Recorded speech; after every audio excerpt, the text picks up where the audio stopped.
Ay mga kasuroy, samahan niyo ako maglakad-lakad 2 a.m. sa Rojas Street, Davao City.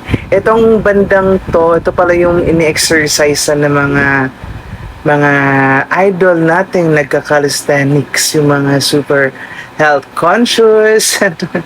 You can visit here, pwede ka mag-jog, pwede ka mag-ehersisyo. Built talaga itong area na to for calisthenics. At madaming tumatambay dito eh. Kaso it's already 2 a.m. dito sa Rojas Street, Davao City.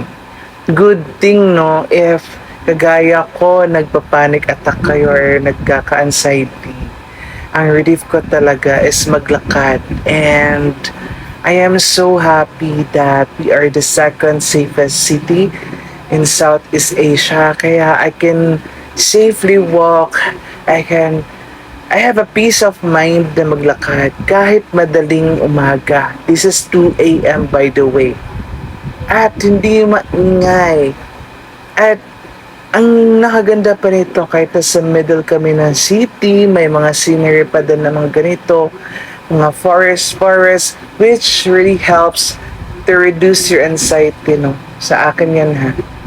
Tapos hindi siya mabaho kahit nasa gilid ng estero. Well-maintained talaga itong place na to. And kudos talaga sa Davao City, LGU, and the leadership. Pero ang pinaka-binibida ko talaga is yung peace of mind mo while naglalakad ka because it's really safe here.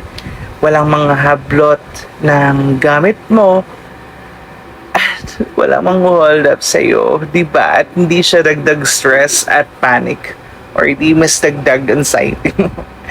Kasi naman, no, I've been to other cities and hindi ko talaga ito nagagawa sa mga cities sa terhan ko.